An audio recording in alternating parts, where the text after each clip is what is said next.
May Allah subhanahu wa ta'ala open our doors. So the point I'm raising, my brothers and sisters, is sometimes you will have to adjust your dream regarding the type of person that you want your child to marry. It is their choice. You can guide them, you will try with them, but believe me, you have to somehow give in at some stage. If it is a person whom you may not have considered ideal, because sometimes the other option is something which is even worse than what you are disagreeing with. May Allah subhanahu wa ta'ala open our doors. I know of many parents who refuse their daughters to get married to people they want to marry foolishly. Allow your daughter to make the mistake and to come back divorced, being your daughter so happy with you, and you will be able to guide her with love. My daughter, didn't I tell you anyway? Now you made the mistake, you have come home, we still love you, we embrace you, and we still recognize you as our daughter, but it would have been better if you did not make the mistake. She will say, Dad, I love you forever for standing by me and for looking after me, instead of saying never ever. And she becomes a person who is an eyesore for you. She becomes depressed, because today people become depressed when they cannot marry whom they want to marry, and it's our fault. We sent them to the schools, we sent them to the various mixed type of educations, we did this, we did that, we had a place in the mall where we were every week. We did not dress them appropriately when they were young, so as they grew up they did not want the appropriate dress. We are the ones who placed them in front of the televisions, and we subscribe to the dirtiest of the internet channels or satellite channels and so on, and then we expect our daughters to still have a good Islamic choice of a spouse. Who is the hypocrite? Father of the home. Big hypocrite. May Allah protect us. Why? Where are you? What did you allow your daughter to do all along? So my brothers and sisters, it's not fair. Do you know that when a child is born, Allah gives you almost 100% control over that child? You dress the child, you name the child, you decide when to bath the child, what the child will eat.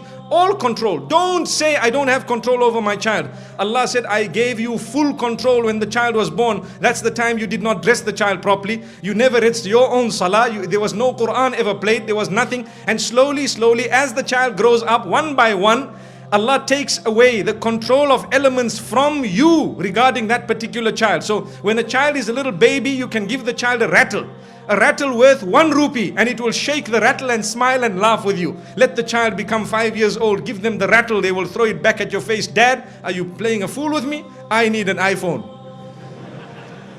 So at a certain stage you had control over the child. What did you do when you had control over your child? Did you guide the child? This is why I say speak to the child earlier, because today we are losing control earlier. You can dress your child how you want when the child is 2 years, 3 years, even if the clothing is torn. Let the child get to 8 years, 9 years. Dad, I'm not wearing these shoes. Why? You make me look like one of those people living in the 1960s. Dad, I need the latest, this Nike Air where you walk, it bounces, May Allah subhanahu wa ta'ala protect us, grant us goodness and ease. My brothers and sisters, don't blame Allah subhanahu wa ta'ala for our failure. May Allah subhanahu wa ta'ala grant us success. So this is why I say, sometimes we need to adjust. The reason is, how can we allow, or how can we facilitate for our children to live happily ever after, when we did not let them marry the person they wanted? We made them marry someone they did not want. Now obviously I'm talking of something which is not the ideal. Ideally, Islamically, we need to speak about what should be happening. The parents of the girls and the brothers or the relatives should keep an eye. When they see potential husbands for their daughters or their sisters and so on, they should approach the gentleman or his family, or they should speak to their daughter about it. We have so and so, we are trying to, you identify, you speak to them, you let the two meet within the limits of the Sharia, and if they would like to take it further, you take it further. It's your responsibility as a male. That is ideal. And if the daughter says, no, I'm not too happy, don't be angry, no pressure. My sister, you have the right. It is haram in Islam to force your daughter to marry whom you want when she does not want. Totally forbidden. It is a major sin, in fact. You cannot do that. It is her choice. She can say no. At the time of Rasulullah sallallahu alaihi wasallam also, there were those who said, no, I don't want to marry this man, and they were not forced to it. May Allah subhanahu wa ta'ala grant us goodness.